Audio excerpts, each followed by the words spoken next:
We spoke about Srila Prabhupada's preeminent position as the founder Acharya of ISKCON. And now we're going to speak about ISKCON gurus. How do they fit into this whole scheme? Because we have, as I mentioned in the beginning of the course, we have a very unique situation where there's many gurus in one institution. And also, not only are there many gurus in one institution, but the gurus are not generally geographically located in one place. You know, in the past, even if you did have many gurus in one institution, let's say in Shankara Sampradaya, they were given different places, you know, like 12 gurus or the Madhvacharya gurus, like that. But here we got everybody working with each other, which presents a lot of challenges because there are different personalities. There's a lot of diversity, a lot of different ideas. And each guru does approach Krishna consciousness from a little bit different perspective, but it's completely in line with the Siddhanta. So as Prabhupada said, cooperation is bhakti. So we have to understand this one and different simultaneously, understand how to work with each other, and not just work with each other, but work with each other in a loving mood. As Rupa Goswami says in the Upadeshamrita, Dadati Pratigunati Guyamakyati Prachati Bhungte Bhojyate Chaiva. He says we should have loving relationships with each other. And these loving relationships are developed also by giving prasadam, accepting prasadam, giving gifts, accepting gifts, and revealing the mind in confidence. This is from the Upadeshamrita by Srila Rupa Goswami. So Srila Prabhupada instructed us that one of the main purposes of the leadership of ISKCON was to discuss something called unity in diversity. And that means we're all diverse, we're all different, but we're all working for the same goal. And how to bring that about. And not only does this apply to the whole guru scenario, but applies to all aspects of life. Because as we see in every, not only religious institution, political institution, wherever, some people are more conservative and some people are more liberal. I mean, in India, I'm sure you have that in the politics. In America, I can't tell what's happening with the politics in America, so don't even ask me a question. I can't tell whether the president's liberal, conservative, or from what planet. So you have this diversity. So how to get everybody working together for the common goal? That's a challenge. So let's read from a quote by Prabhupada from the Srimad Bhagavatam. We should therefore live in such a way that we keep ourselves always healthy and strong in mind and intelligence so that we can distinguish the goal of life from a life full of problems. Actually, there's no problems. Everything's just a challenge in life. You know, if we look at problems, then we see problems. If we look at challenges and opportunities, that's what we see. So we should always focus on the goal, and then we can work together. A thoughtful man must act in this way, learning to distinguish right from wrong, and thus attain the goal of life. So here is the structure of the International Society for Krishna Consciousness. Now, most of us are averse to institutions. Now, some of you, if not most of you, have to work in institutions during the day, right? Some of you may work for Microsoft, some of you may work for Cisco, some of you may work for Deutsche Bank, you know, so many different institutions. But it's not all day long. When you go home, it's not an institution anymore, is it? You go home, you say, well, welcome to the institution of marriage. In that sense, it's an institute. But most of us don't want to live in an organization all day long. But we need organizations. Why do we need organizations? This is easy. To be organized. That was an easy one. Because unless you do that, you can't carry out a mission. You know, Microsoft has a mission. Google has a mission to take over your life. Just like I have to chant "Okay Google" more times than I chant Hare Krishna every day. I have this little Google thing, Google Home Mini. You've heard of it before? Okay, what's the weather? The weather. Chant Hare Krishna. I can't understand that. Anyway, I tried it. It didn't work.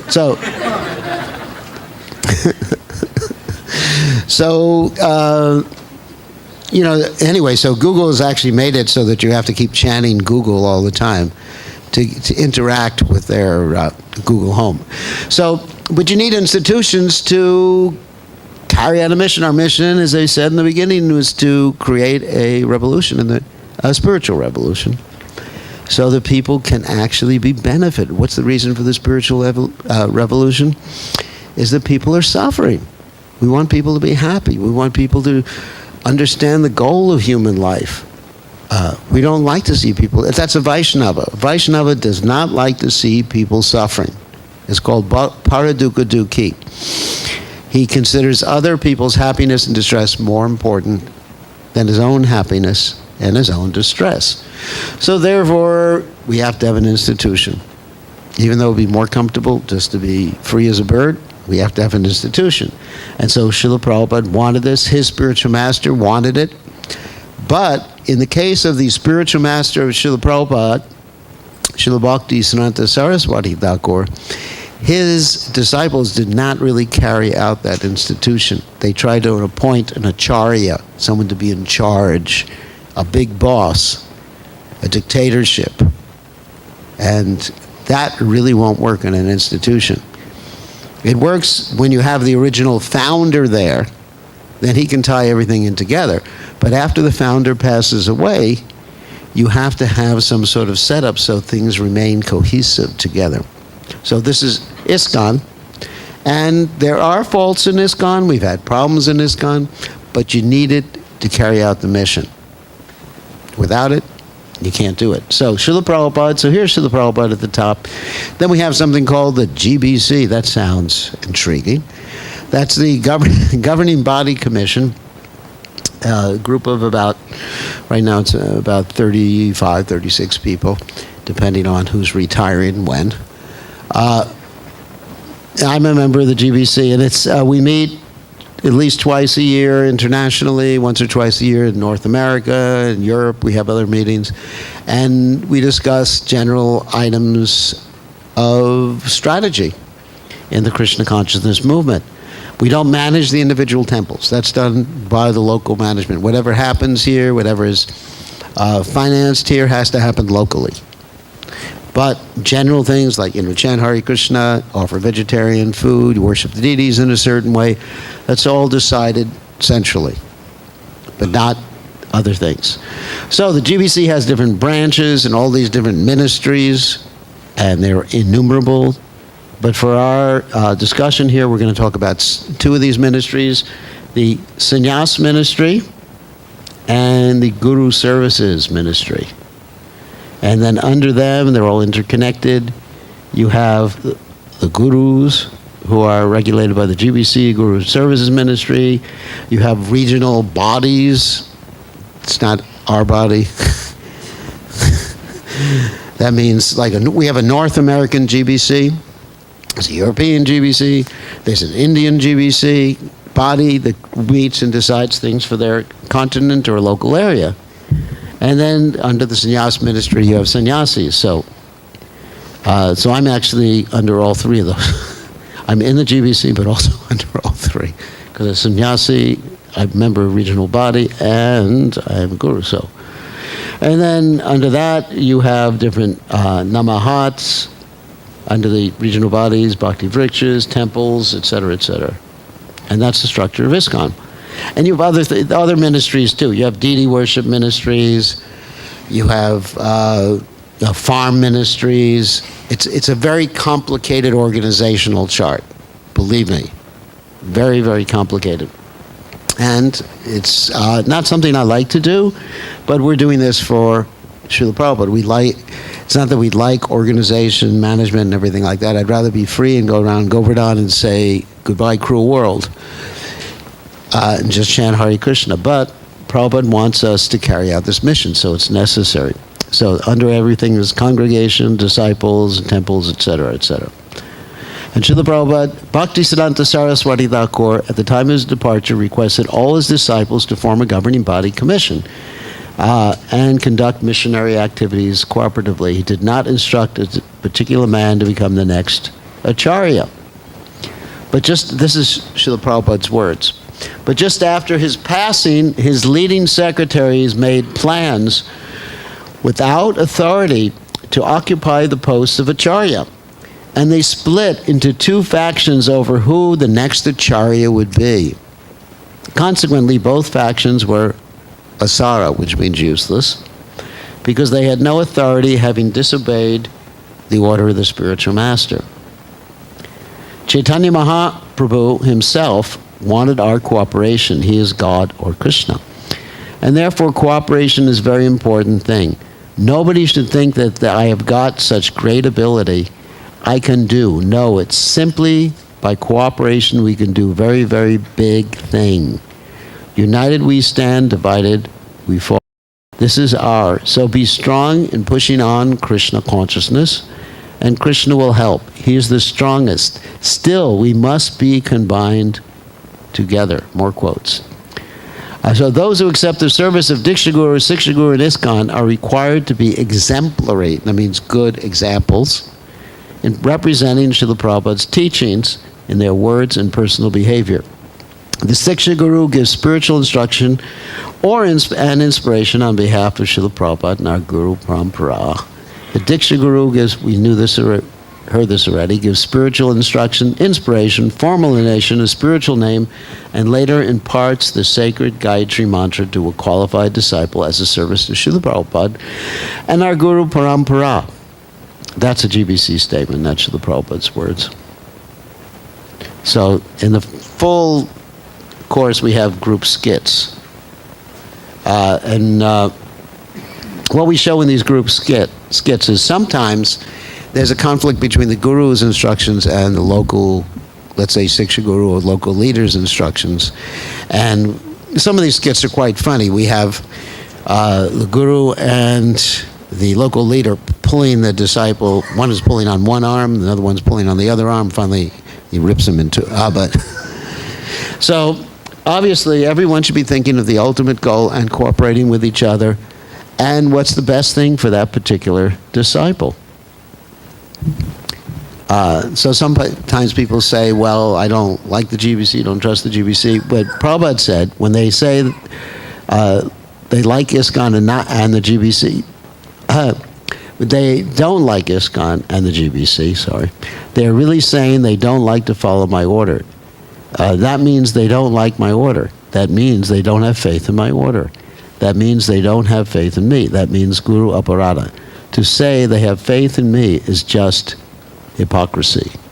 So, of course, Prabhupada didn't mean that we follow blindly either local leaders, the GBC, or even the Guru. Nothing should be blind. Everything should be based on Guru, Shastra, Sadhu, and our intelligence. You know, if your Guru says, smoke marijuana, Hare Krishna. Then you have to have intelligence. And sometimes the Guru tests the disciple. I was just reading in the airplane yesterday how Shukadeva Goswami was testing Parikshit Maharaj. What happened was that Parikshit Maharaj, after hearing the hells listed in the 5th canto of Bhagavatam, asked Shukadeva Goswami, how can someone be freed from hell? And Shukadeva Goswami said, by doing basically karma kanja activities, particularly prayaschitta activities, atonement. Atonement means like laying on a bed of nails instead of a soft sleeping mattress, or just eating very little. And Parikshit Maharaj said, I don't accept that instruction, Guru Maharaj. Basically, he said that because it doesn't work, because someone still has the desire. So the Guru was very happy that the disciple passed the test by seeing that the Guru was just giving him a test. So sometimes the Guru will give a test. So one should not follow blindly. One has the ability to ask the Guru or even question the Guru with etiquette. Better you should stick to hearing from authorized persons like your spiritual master or experienced godbrother, but never try to hear from someone who is not in our line. It is simply a waste of time to hear and then again have to rectify the mistake. In other words, we're followers of Prabhupada, so Prabhupada has presented the philosophy, the teachings, and the practices to us, and there may be many other pure devotees around the world in different religions or even different branches of the sampradaya or different sampradayas, but we have our particular branch. And that's how we stick. And Krishna appreciates that. It's not that we just pick and choose what we want from different sampradayas, what appeals to us. We've joined this particular sampradaya. Another quote from Prabhupada. I've now issued orders that all my disciples should avoid all my godbrothers. They should not have any dealings with them or even correspondence, nor should they give. This is a time when there was actually a lot of friction, and some of the godbrothers were reinitiating some of Prabhupada's disciples. Some of them didn't even let letters from Prabhupada go to his disciples when they were in India. And so Prabhupada was very strict with this particular point. But we have to observe etiquette. Someone may come to our temple. He may be treated as a guest. If he comes to our temple, give him prasadam, honor him as an elder Vaishnava. But he cannot speak or lecture. If he wants to lecture, you can tell him that there's already another speaker scheduled. That's all. If a disciple, thinking himself, this is from Prabhupada, again, more advanced than his spiritual master, gives up his order and acts independently, he checks his own spiritual progress. Every disciple must consider himself completely unaware of the science of Krishna and must always be ready to carry out the orders of his spiritual master, become competent in Krishna consciousness. A disciple should always remain a fool before his spiritual master. Doesn't mean a disciple should act like a fool, but he should consider, my spiritual master knows what's best for me. Not that, why did you act so foolishly, my dear disciple? Because I'm supposed to act like a fool, my dear Guru. ISKCON Gurus are servants of His Divine Grace Srila Prabhupada, not independent from Srila Prabhupada, and we cooperate with each other and we cooperate with the management structure. It's a very complicated thing. It sounds easy, but there's all these different branches of ISKCON that we have to cooperate with. And cooperation should be done in a cooperative spirit, not just that I have to cooperate with you, but I don't want to. This should be based on loving relationships, because everyone is trying their best in different ways to please Srila Prabhupada in the ISKCON society. So this next one is called Unit 2, establishing a relationship with a guru. So these are the questions we heard before. And there's establishing a relationship with the guru. Pada ashraya means taking shelter of the guru, selection of the guru, and the initiation vows. So there's taking shelter of the guru. And of course, we all know this verse, Yasya Devi Parabhaktir Yatat Devi Tata Guru Tashaite Kaditari Arta Prakashante Mahatmana. One who has implicit faith unto those great souls who have implicit faith in both the Lord and the spiritual master, everything is revealed. All the imports of the Vedic literature are automatically revealed to one. Of course, you still have to read Prabhupada's books. It's not that you say, I have implicit faith, but having implicit faith means you have faith in Prabhupada's instructions to read his books, too. So, as Prabhupada's the founder Acharya, which we discussed before, and the preeminent teacher and the ultimate authority within our society, and he has a unique relationship with every single devotee. In other words, everyone has a personal relationship with Prabhupada. Like you have a personal relationship with your grandfather or great-grandfather. You have that right. And Prabhupada appears to many devotees in their dreams, whether they're initiated by Prabhupada or not initiated by Prabhupada. And some people not initiated, Prabhupada appears in the dreams. We've had that happen many times with devotees who never took initiation, that Prabhupada tells them what to do. Prabhupada comes and saves them. So ISKCON devotees shall instruct new members, this is the first 6 months, to take shelter of Prabhupada. And ISKCON members always have the right to choose who and from where and what they want to accept initiation. In other words, should not be any canvassing. We hear this sometimes, and this actually divides our society. where you have devotees say, this guru is the best, and anybody who takes initiation from anyone else is having less than the best, or they're not going back to Godhead, or my guru is a Nityasiddha devotee, your guru is not even a Siddha. You hear this sometimes, and then different devotees will just form these different guru groups. And I personally am very much against these different guru groups. For example, I was just in Slovenia, which is in Europe, and the devotees asked me if I wanted to have a disciple meeting. I have about 20-something disciples there. And I said, no, I don't want a disciple meeting. If anyone wants to meet with me, they all come. I want to treat everyone equally. Because as soon as you start with this separatist type mood, that, this is my guru, my group, my Sangha, this is Sangha's only for disciples of, such as Sai Baba, whatever, then at that point, maybe. So at that point, you're actually acting against what Srila Prabhupada wanted, because Prabhupada wanted us all to be just one family. I mean, do you consider when you meet with your family that, he, even though he's your uncle, he's my uncle, I'm not going to talk to you? No, your cousin brother, right? Isn't that the standard system in India? That even if you're in the same village, you're like brothers. Isn't it? This is my brother, this is my sister. Sometimes when I first came to Krishna consciousness, people would introduce me, he's my brother, he's my brother. How many children did your father have? Phew, he's a Prajapati. And so then I understood. I said, what do you mean? I said, well, we're from the same village, so we're all brothers and sisters, Then they understand that their father didn't have such a big family. So ISKCON has to be like that. I mean, like in the Indian village, you don't distinguish. He's just my blood brother. Do you? No, you say, you'll meet together. It's just one big happy family, kumbaya. So we have to have the same attitude in ISKCON. We meet together, we don't distinguish, and who to give mercy to, because you're my disciple, you're not, you're an outsider. You can't do that stuff like that. It destroys Prabhupada's mission, that's the point. As soon as we get to the separatism, destroys Prabhupada's mission. And actually, Lord Kapila Dev described in the third canto, Srimad Bhagavatam, it's devotional service in the mode of passion and ignorance, having a separatist mode. So we focus our attention on Srila Prabhupada and as our preeminent Shiksha. These are all ISKCON law stuff. You don't get arrested for breaking the law. So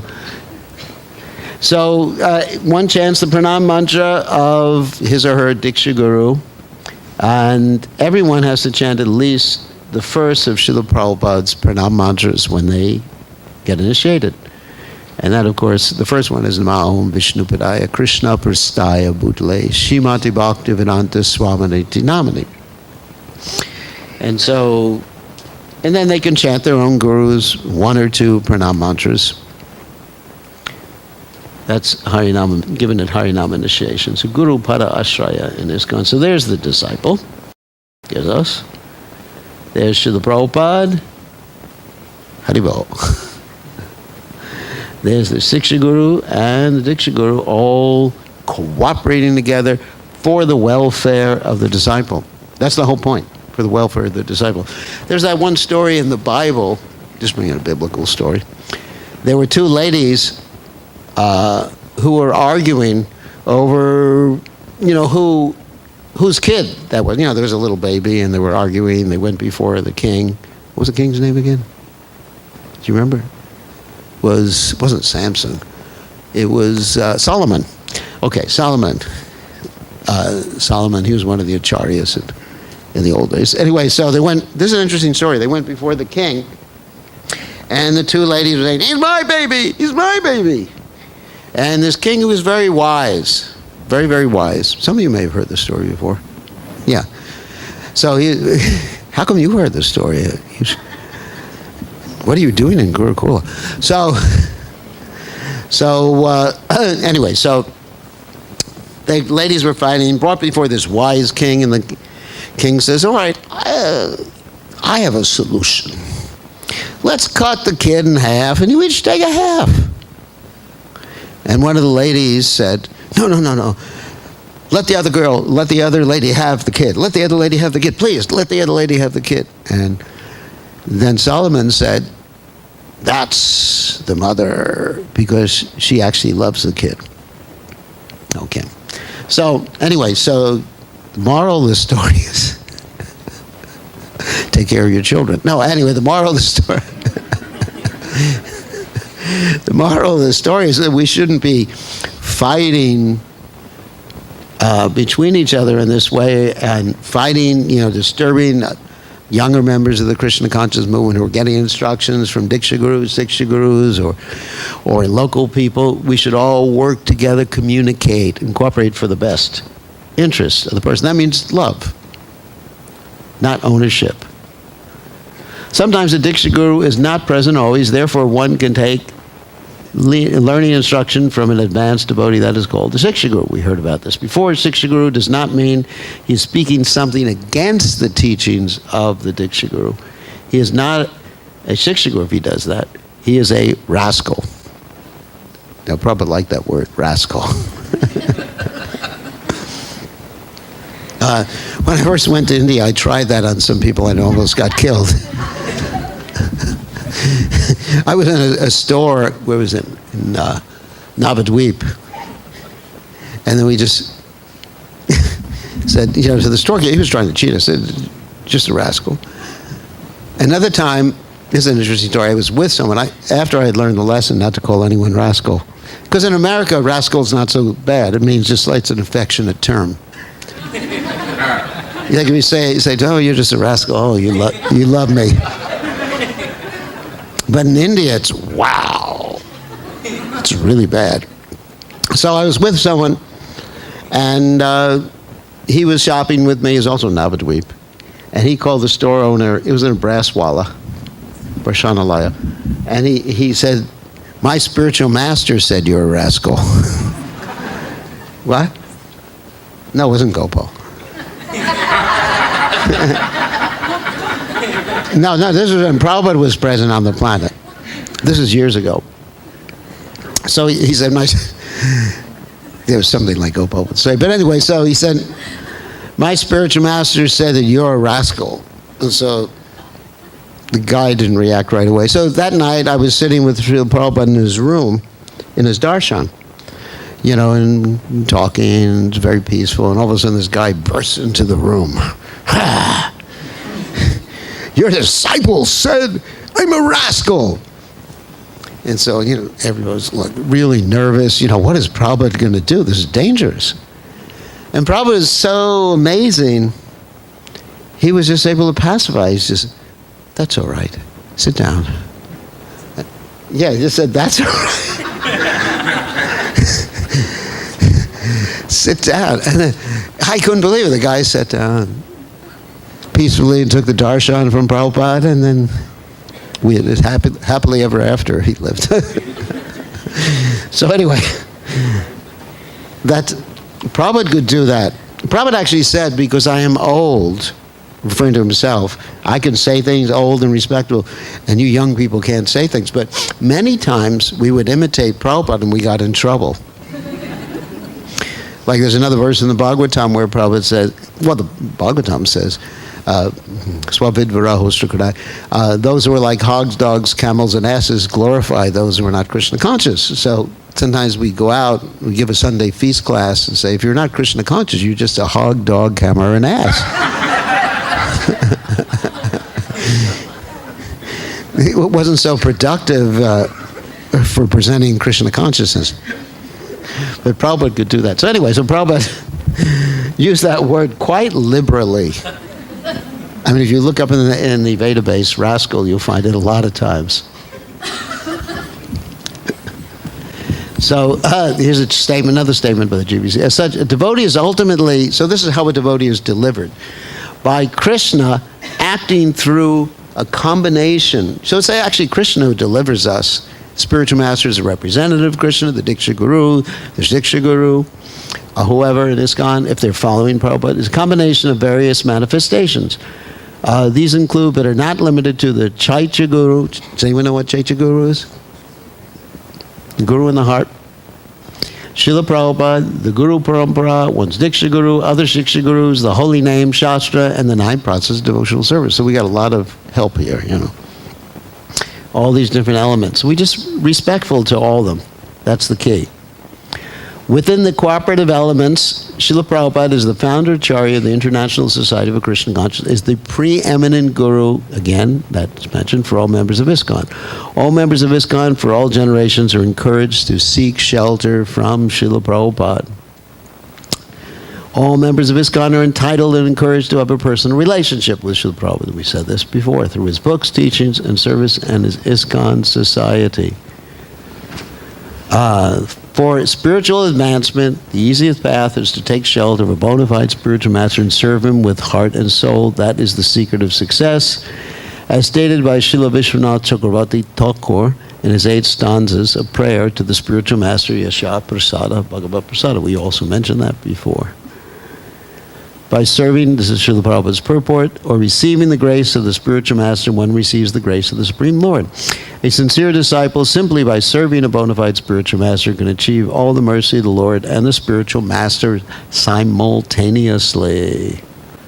And there's Srila Prabhupada being worshipped. That's the end of that. This is how do you select the guru? And it's not simply by that process that I mentioned before, eating me or flipping a coin or something like that. And the first thing is one has to be aware of the qualities of the guru. You have to have time to examine. So the qualifications of a bona fide guru are mentioned by Srila Rupa Goswami. These are external qualifications, obviously. Vacho Vegam, Manasakroda Vegam, Jiva Vegam, Udarapashta Vegam, Etan Vegan, Yova Shahita, Dira, Sarvam Apimam, Prithivam Sasha Shat.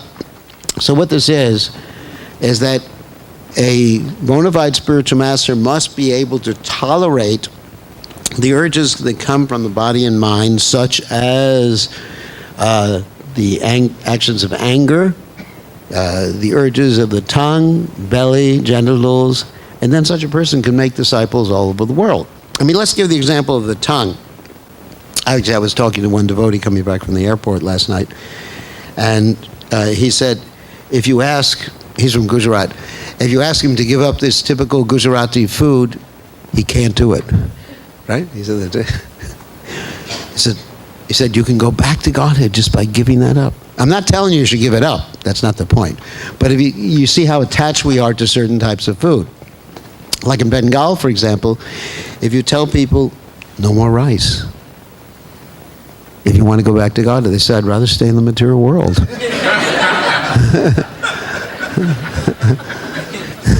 Isn't it? If you say, just have to do one thing, give up rice, they won't do it.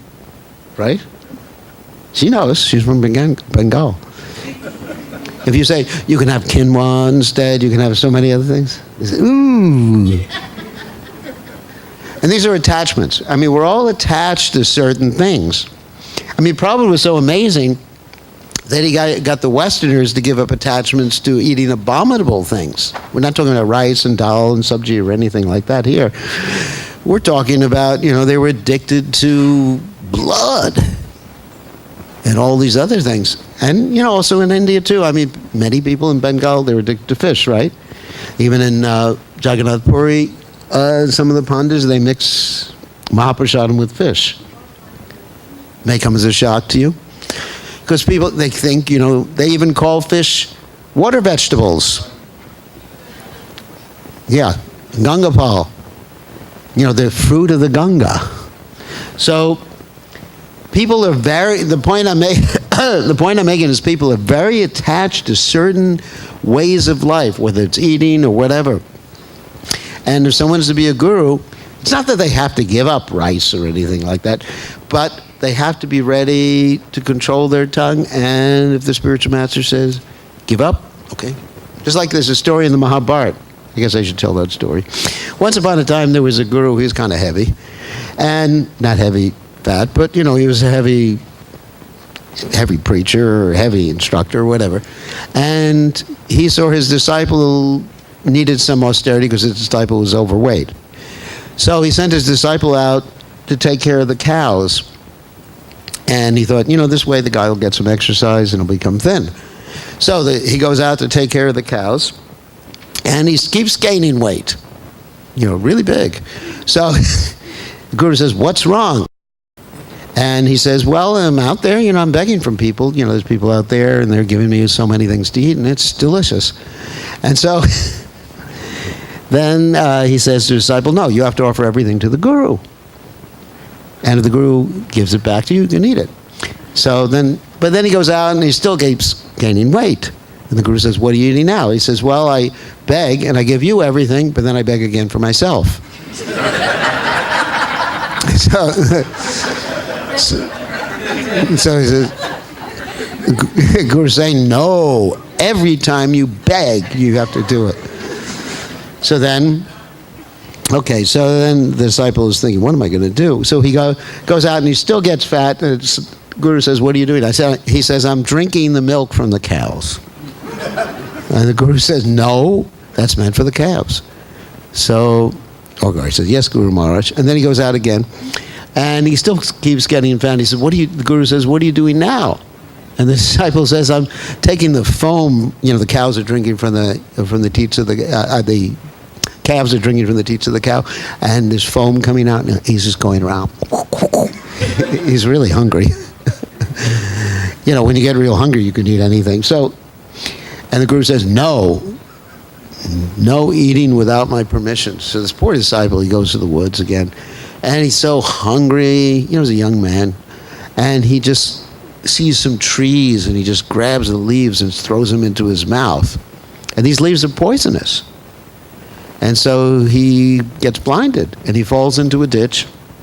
And the guru gets worried, sends his disciples out, finds him in the ditch, and the guru, instead of taking him out of the ditch, nice guru, training, says, pray to the Ashwini Kumaras, the heavenly doctors, and they'll help you.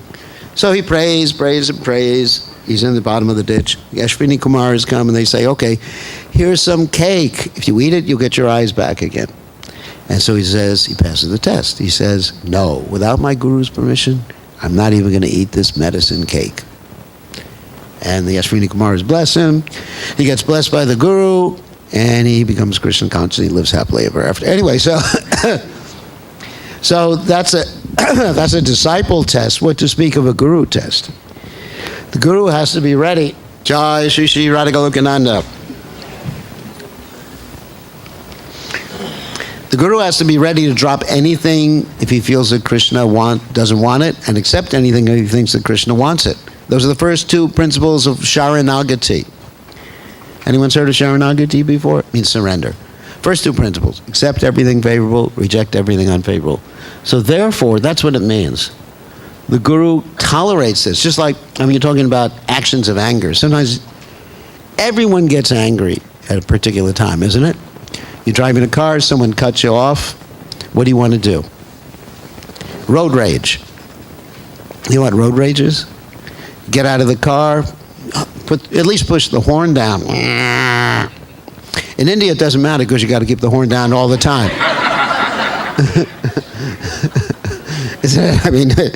Nobody will pay any attention. It's just one time, the devotees were in a car with Prabhupada. The horn didn't work, so he had them take a metal plate and keep hitting it with a spoon. So you really want to do something. Someone makes you angry, but then you just have to think: is this going to be pleasing to Krishna or not? Listen, if it's not, okay, not going to do anything. But if it is, then you do something. So that's what it means, controlling the urge of the tongue. We speak when it's pleasing to Krishna, belly, genitals, and then that's a basic prerequisite for being a guru. One of the prerequisites, it's not all in all. You have to know about Krishna too. Can't just control all these things. Here's more qualifications. Tad viganartam sa gurum eva avigachet samit pani shrotrium ramanishtam.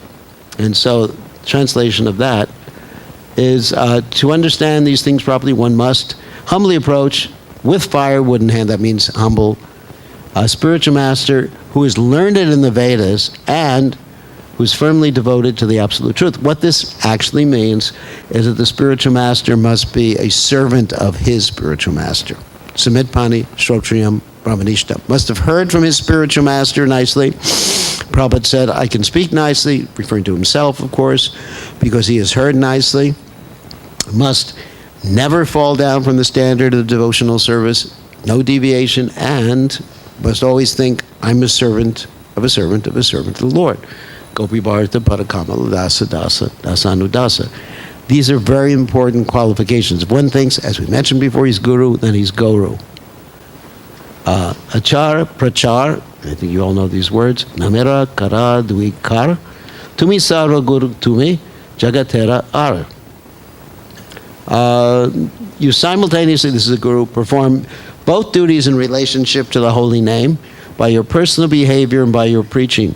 Therefore, you are the spiritual master of the entire world, for you're the most advanced devotee in the world. That's from the CC, Chaitanya Charitamrita. The qualifications expressed in this connection are that one must act according to scriptural injunctions, at the same time preach. One who does so is a bona fide spiritual master. In other words, when looking for a spiritual master, it is our responsibility to ascertain whether these qualifications are there or not. You know, sometimes you may look for like some effulgence, 1,000 watts, 2,000 watts, whatever, you know, LED lamps, you know. So that's not the qualification. Qualification, you know, someone who makes me shiver or something like, oh, like that. I mean, I know that many devotees, without knowing, they listen to chanting done by people who are not even devotees, or not, who eat meat. There's one famous chanter, I'm not going to mention his name, that many people listen to, but that's also accepting siksha. Hearing sound vibration. Sound vibration contains within it many other elements that may not be apparent. They may contain modes of nature in it. It may contain karma bij or jnana bij. In other words, desires, material desires within sound vibration. Because sound vibration is so powerful, as expressed by Lord Kapiladev, Bhavanti Vritkarna Rasayana Kata. Yeah, Lord Kapiladev in the third canto of Bhagavatam states that there's a channel between the ear and the heart. And when you hear something, it affects your heart. Really, I mean, it affects conscious. By heart, we mean consciousness, subtle body. So it's very important who we hear, because when we hear from someone, we're accepting siksha. Literally. And if you hear from someone, Vaishnava Makod Girnam Putam Harikantamatam, it's like taking milk touched by the lips of a serpent. So one must act according to scriptural injunction, at the same time preach, Prabhupada says. So very important for us to examine if we're looking for someone to either take initiation from, take instruction from, guidance, to see if that person really has those qualities. I mean, otherwise, we can be nice, hospitable, a gentleman, ladies with someone, but to really take shelter of someone, you got to be careful. There's a saying in Latin, caveat emptor, let the buyer beware. Just like when you go, I also experience, sometimes everybody knows about Amazon here? No. Amazon? No. No, you don't. Okay. Aditya just knows about Sankirtan, not Amazon. So sometimes you're looking for something on Amazon. I was looking for some health product the other day on Amazon. And so what you look for is these little stars there. Little stars to see how many stars it has. And then you see, actually I look for the people who like the product the least. See what their complaint was. One time I didn't do that.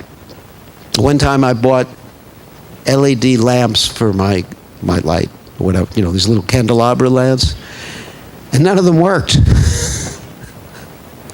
I screwed them all in, turned on the light, nothing. So they look good, but they didn't work. So then I started to look at all the stars, and now I got a set that works nicely. So the point is, it's your responsibility. It's no one else's responsibility. I can't say to you that this person, he is Krishna conscious. You have to ascertain that. Listen to classes, observe, or hear from others who are observing.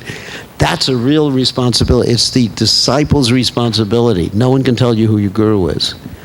And the guru also has to be Kiva Vipra, Kiva Nyasi, Shudra Kina Noye, Krishna Tattva Veta Se Guru. It's not important their background, but they have to know the science of Krishna. It's not important whether they're a Brahmin, Sannyasi, Shudra. It doesn't really matter. If someone knows the science of Krishna and acts prachar and achar nicely, they can be bona fide guru. Here's Prabhupada's statement. Even without any qualifications, we're not talking here about spiritual qualifications, we're talking about material qualifications. Even without any qualifications, one can become a spiritual master. How? Now the process is Chaitanya Mahaprabhu says, Amaragai, on my order. That is the crucial point. One does not become spiritual master by his own whims. That is not spiritual master. He must be ordered by superior authority. Then he's spiritual master, Amayagai, just like in our case, our superior authority, our spiritual master, he ordered me that you just try to preach the gospel, whatever you have learned from me in English. So we have tried it, that's all. And great success, of course. So therefore, the process before accepting a guru, one must hear from him at least for 1 year. And when he is convinced that here is actually a guru who can teach me, then you accept him guru. Don't accept whimsically. That's Srila Prabhupada's own statement. You got to hear and understand, not blind following. Prabhupada says in the Bhagavad Gita, blind following and absurd inquiries are condemned. So, the scriptures recommend that both the spiritual master and the disciple place each other under strict scrutiny before mutual acceptance. That's why we put web cameras in all disciples' houses. Not really, can't do that. Since even ordinary household items are tested before acquisition, which is what I talked about with Amazon, it is only an unfortunate fool who will fail to go through a testing period in the selection of his true spiritual master, who is the best friend of the living entities. And he may be sorry, he may choose wrong. The point is that one must not bring upon himself the calamity of having to reject his spiritual master. If one is prudent, he can avoid such a situation. That's from the Harinam Chintamani. That's Bhaktivinoda Thakur's work. So here's the ISKCON direction. Let's not say law. It is the personal responsibility of candidates for initiation to correctly choose by the exercise of their own intelligence a particular devotee as spiritual master. Candidates for initiation should accept initiation from a spiritual master only after having firm and mature faith in that devotee and in his ability to take them back to Godhead. I mean, there's many different standards. First of all, you've got to see if he's actually qualified. Secondly, you have to see if the relation fits. In other words, if you're going to be able to get instruction from him, not only, it's not only his qualification, but it's also whether it works. Sadhu, Shastra, and Guru are the authoritative references to apply in ascertaining the level of advancement of a devotee. But we don't analyze to such an extent that we say, oh, my Guru is only on the level of Nishta, my Guru is on the level of Bhav. You can only tell someone's level of advancement externally up to Nishta. Beyond that, you don't know. Because Nishta, what does Nishta mean? Steadiness, 24 hours a day, 24/7. That you can tell. But you can't tell whether someone's experiencing bhava. Like one time someone asked Prabhupada a question, do you ever experience intense separation from your spiritual master? And Prabhupada said, that question you don't need to ask. So in other words, you don't delve into those private matters. If someone is actually experiencing the higher levels of devotional service, they won't talk about it. They won't say, I saw Krishna last night. Krishna kissed me. And I kissed him back. And I was in my gopi form. No, actually, if someone says that, they're not qualified. I mean, when Prabhupada once in a while exhibited like extreme symptoms of ecstasy, then Prabhupada basically said to the devotees, basically, excuse me, it was by uncontrollable. Prabhupada couldn't control it at that point. It happened 2 or 3 times. So a pure devotee, doesn't go around exhibiting ecstatic emotions. Receive an official ISKCON Guru approval signifies the devotee has successfully completed the authorization process set forth in ISKCON law, and that the judgment of senior devotees, the candidate, measures up to the standards and guidelines given in ISKCON law. However, just becoming approved to be a guru in ISKCON doesn't mean that you're actually on that level. It just means you have some minimum requirements, because we're not rubber stamping. Prabhupada said you can't rubber stamp a guru, that he's a pure devotee. I remember one time, one devotee was approved to be a guru in ISKCON. Another devotee said, when did he get his pure devotee initiation? And I asked him, I said, if there is such an initiation, I want it too. No, you can be approved to do something, but sometimes you may not be qualified. We've seen people approved for different, even in the business world, sometimes you're given a position. What is that rule called? That you rise to the highest level of your incompetence? What is the rule? Peter Principle, yeah. So it's true. In the business world, you see that. You keep promoting someone up and up and up, and then that's their level of incompetence. So it's not because someone has a position that they're qualified. You have to ascertain yourself. It's the prospective disciple's responsibility. Such approval is, as I said, not automatically to be taken as a statement about the degree of God realization of the approved guru, and is not intended to replace the intelligent discrimination of the candidate. So we're not going to do this exercise. So this is just a sharing exercise that we do when we have more days to do this particular process. In the group, they read and discuss steps for selecting the guru, and perform a role play showing inappropriate reasons and steps for selecting a guru. Can anyone think of inappropriate reasons here? What are some inappropriate reasons for selecting a guru? What? No, inappropriate reasons for accepting. Charisma. Like a guru with blonde hair and blue eyes or something like that. Many years ago, this is funny.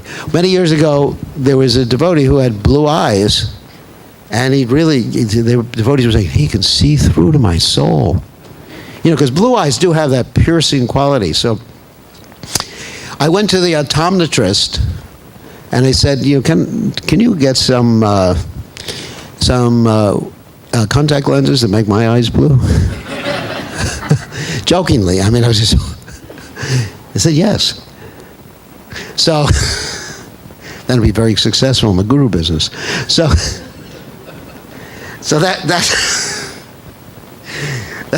we have so many different the guru, and sometimes the ladies my guru is handsome.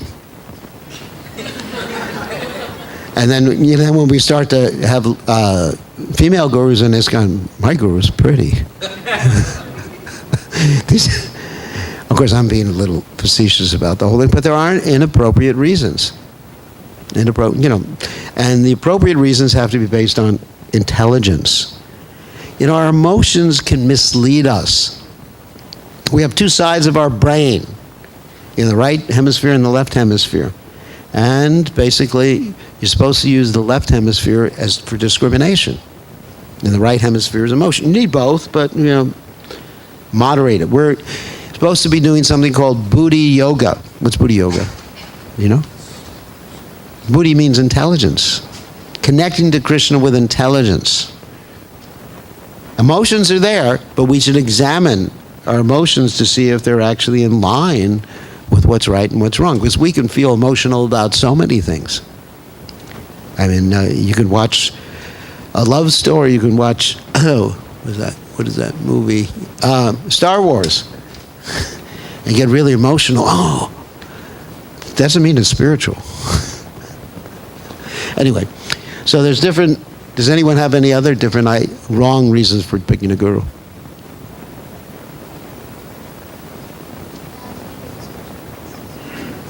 Yes, my husband was initiated by so-and-so.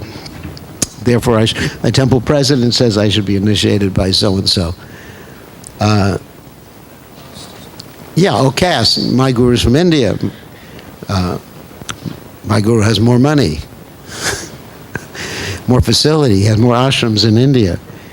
My guru has a house at Govardhan.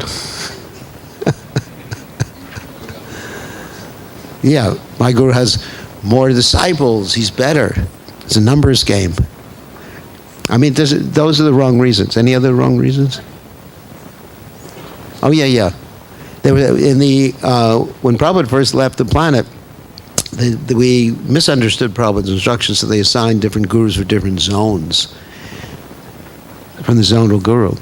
Whoever was the guru in your zone, it was Krishna's arrangement that you were born in Florida or whatever, or born in California. So you just have to take it, and then you have to get a visa to go from one zone to the other, especially if you were a sannyasi like me.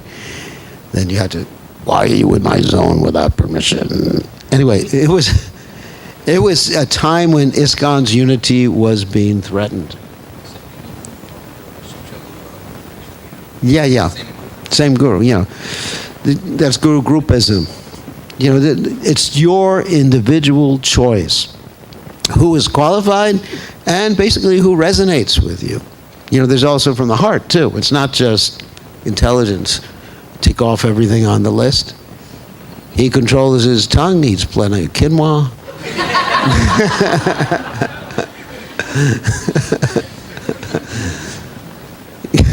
Never eats pizza. All these different... And then he's thin. like in India, it's very interesting. If someone's fat, they say, "You are healthy," isn't it? You're looking very healthy. And in America, if you're overweight, you don't look so good. So sometimes I think like that. So anyway, so these are some of the wrong reasons. But it has to be a connection in the heart too. There has to be, love for the guru and desire to please the guru. Just like I said, my life, there's love for Prabhupada. It's not just like a logical thing, although there's logic there too. But it's just like, I want to please Prabhupada. Prabhupada's everything. Why? I was analyzing this the other day in class in Europe. I said, why do I love Prabhupada? And then I was thinking about that. Because one reason is because of gratefulness. Not just because he's so great. I mean, that's another thing. Someone's so great. I don't know if that's real love. But when someone does everything for you, just like you love your mother, you love your father. Why? Because of what they've done for you. And so Prabhupada did everything. He sacrificed everything for me. He gave me a reason to live. He gave me, a goal in life. And so, wow. That's basically why. So we can analyze also why we love our spiritual master. Not just because he liberates me or because, he gives me knowledge. There has to be something deeper than that. It's a personal thing. What I'm saying, it has to be something that's very personal. Even though Guru is one, the relationship has to be very personal at the same time. And then even though Prabhupada's not here, those of us who have connection with Prabhupada, which is everybody, we all have a personal relationship with Prabhupada. We can feel, we look at Prabhupada's picture, read Prabhupada's books, Prabhupada is talking to us. Okay. So that's the group exercise. It is imperative that a serious person accept a bona fide spiritual master in terms of Shastra conjunction. Srila Jiva Goswami, he's the greatest authority in philosophy of all time, advises that one not accept a spiritual master in terms of hereditary or customary social and ecclesiastical conventions. Even Chanakya Pandit says one should not accept a wife based on those things. It's interesting. Generally people want to accept a wife of the same caste or things like that. But Chanakya Pandit says if a wife is qualified, and also compatible and everything like that, then or a husband, then one can accept them. So one has to break out of social or ecclesiastical conventions. One should simply try to find a genuinely qualified spiritual master for actual advancement and spiritual understanding. We don't require a large definition. What is guru? So Vedic knowledge gives you indication, tad vignanartam, the same thing. Vignanartam, that's imperative in Sanskrit. That means it must be done. There's different expressions in Sanskrit, imperative, nominative, etc. So this is imperative. It must be done. Tad vignartam, you have to accept the guru. If you want to know the science of spiritual life, tad vignartam sa gurumeva bigachet, you must approach a guru. And who is a guru? Guru means he's a faithful servant of God. Very simple. And that's the end of that slideshow. So let's take some questions. And we have RT coming up at 4 o'clock. And then at 4:30, we'll have a short continuation of the seminar. Questions? Rishikesh? So, Gurudev, how do you, what is it called? Future, it says, we need millions of gurus, right? Yeah. So, how are we going to implement that as we move forward? You become qualified, that's how. Lord Chaitanya says, Maragai Guru Hoi Tore Desh. Yari Rekatari God Krishna Padesh. Maragai Guru Hoi Tore Desh. And that instruction he gave to people who he met sometimes just for one time or two times in South India. They wanted to follow him. Instead, he said, you just stay there and you become... So you should think, people should think about that. Not to become guru for the sense of, getting followers. There's danger. There's a danger when one becomes guru, people start to praise you. And as they say in the Vedic literatures, he who praises me is my enemy. Anyway, it can cause problems, anarthas. Like if I was to go to you, Rishikesh, and just say, you're so great, you're so wonderful, you're the best devotee, and you had like 1,000 people saying that about you, you'd be ecstatic. So one has to conquer false ego by giving all praise to Krishna and by devotion, bhakti, like that. It's not just a mental construct, by bhakti. So that should be a goal of all of us. But I was talking about from the framework of ISKCON, because right now not anyone can accept disciples. Suppose. No, but in the future, things are branching out. There's going to be next generation F'd up, which we're going to talk about during the Sunday Feast presentation, which is part of the ISKCON Disciple Course. But people should be thinking about that. Because there's different generations. The gurus pass away. Who's going to take over? What about succession? The movement has to continue. Right now you have some of us like Prabhupada disciples, but then when we're gone, it has to continue. And it has to expand. It can't just be a few gurus, accepting like 1,000, 10,000 disciples. Even now, I'm at about over 1,000, well over 1,000. And it's, just to practically do it means you have to be on WhatsApp and Viber and Facebook Messenger 24 hours a day, have the computer connected to you, to your body, basically, to do it properly. Isn't it? Or use artificial intelligence. I'll have to train up Google Mini to do it for me. So becoming guru means that, someone will have 2, 3, 4, 5, 6, 10 disciples. Traditional, but work within a society. Or some people have more, but not in the system we have now of, people like myself traveling all over the world and, it's not practical in the long term. Long term, it has to be local people, and the guru is seen as someone who's training you up, your friend in Krishna consciousness.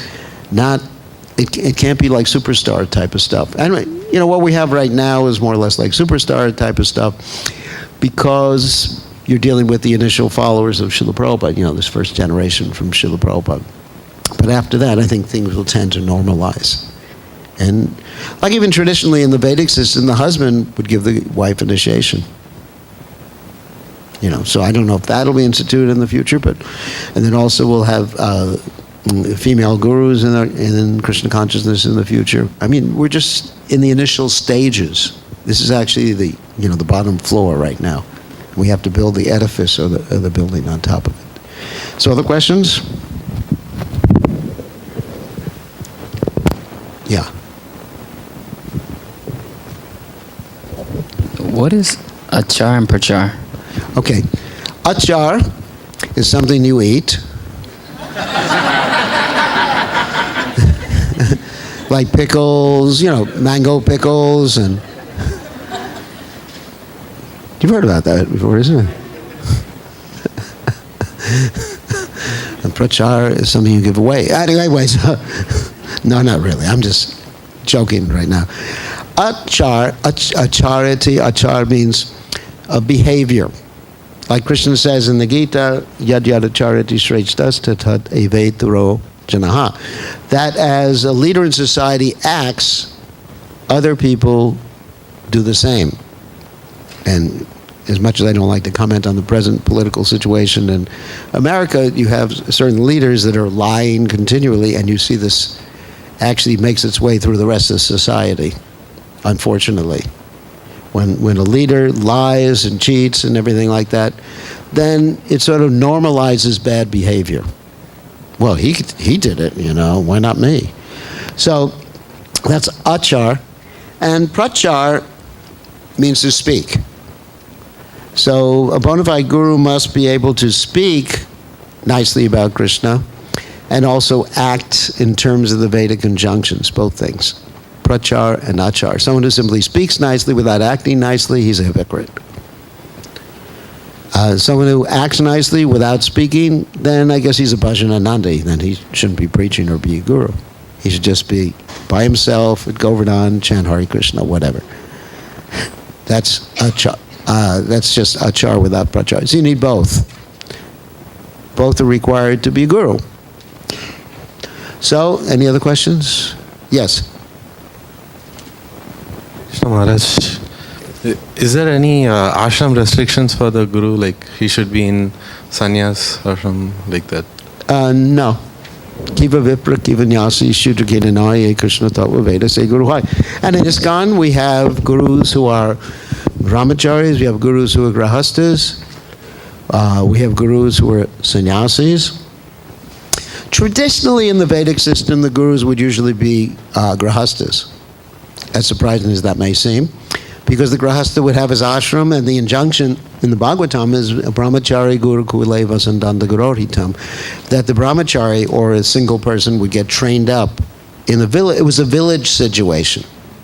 In other words, there'd be a village qualified guru. So there are no, it doesn't matter. One can, like I said, ladies can be gurus, men can be gurus, brahmacharis can be gurus, whatever, as long as they know the science of Krishna and act appropriately in Krishna consciousness. No, there's no ashram requirement. But they have to fulfill the duties of their ashram. In other words, if they're a brahmachari, you don't want them to be a single daddy, if you understand what I'm talking about. You don't want them to be a bachelor. You know what a bachelor is? No, I don't know what that is. That means a romantic brahmachari. That's an English word for romantic brahmachari. No, they have to fulfill the requirements. A brahmachari has to be very careful, and sannyasi has to be careful in the dealings with the opposite sex. That's very important. And householder also has to be important, but he has his wife, his children, and everything like that, and he has to work a job. All these are different requirements and responsibilities of each of the ashrams. Like if you have a householder who doesn't maintain his family, then he's not qualified, because he's not following the varnashram system. Varnashram is a requirement. It's not the be-all and end-all, but it's actually a requirement to be civilized. One has to be in one of those ashrams, either brahmachari, grahasta, vanaprastha, or sannyas ashram. So any other questions? Maharaj, yeah. Are there any exceptional cases where a guru has selected his disciple or selects his disciple? I don't. Sometimes the guru will say, but this is more or less like canvassing, I guess, that you are my disciple. But no, Prabhupada had that spiritual vision. Let me tell a story. There was one devotee who Prabhupada said, he's Lord Chaitanya's associate. So Prabhupada was able to see beyond one lifetime to another lifetime. Prabhupada had that vision. But generally the gurus, they can see, from the guru's perspective, they can actually see that there's a compatible relationship developing, yes. And, I guess at a certain point they could say, but they shouldn't say to the person, will you be my disciple? It's this, it's just like, usually in marriage, one person proposes. Of course, nowadays things are weird. So the guru will notice these things, but it's up to the disciple to ask the guru that, I recognize the relationship there. Would you be willing to guide me in Krishna consciousness and give me initiation? And the guru, sometimes I've seen the guru say, it's not a compatible situation. It's better you accept someone who you have more connection with. I've seen that happen, several cases. Someone who can communicate with you more. It's more practical. So it's really back and forth type of relationship. Yeah. Hare Krishna Prabhu. So you are talking about, connecting to Krishna through intelligence. Yeah. So what is that? What is the intelligence? Yeah, how do we connect? Well, that's through observation. First of all, one has to know, Prabhupada gave the example of gold. Now, there's something, in America at least, it was called fool's gold. What's the technical name of that? Pyrite. See, so intelligent. What a great soul. So pyrite is fool's gold. So what happened in America, that there was this gold rush. That means in California, everybody was going to California, and they would sell people pieces of land, and someone would say, look at the gold we found here on this land. And it was pyrite instead of real gold, and they sold the land. The person got cheated. So you have to know, if you're going to deal with gold, if you're a Sony, for example, gold merchant, then you have to know how to test for gold. You can't just accept something else as gold. I was just reading that sometimes they mix other elements, even cadmium, which is poisonous, with gold. Cadmium is super poisonous. I was just reading about that. And so you have to really know how to test to see whether it's 24 karat, 18 karat, 14 karat, or whatever. So the same thing, using intelligence means you have to be able to know the person's behavior. You can see externally, and you can hear the person speak. Nowadays on the internet, we have the ability to hear everybody, devotee, non-devotee, and people who shouldn't be speaking. We have the ability to hear everybody speaking, don't we? You just Google it, and you can hear what the person said, or read what the person said. So you can judge on intelligence. That's what it means to use the intelligence. Behavior and speech. Prachar, achar. Okay, one other question, and then we have RT. Yes? Thank you, Maharaj.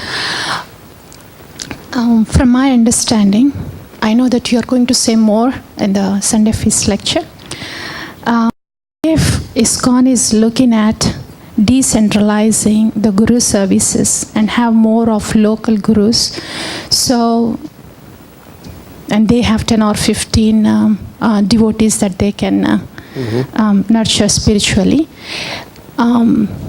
isn't it like it may be heading to more of quantity, but is there any concern about the quality at that point of time? Yeah. There always has to be concern about quality. Quality cannot be sacrificed for quantity. We've never done that.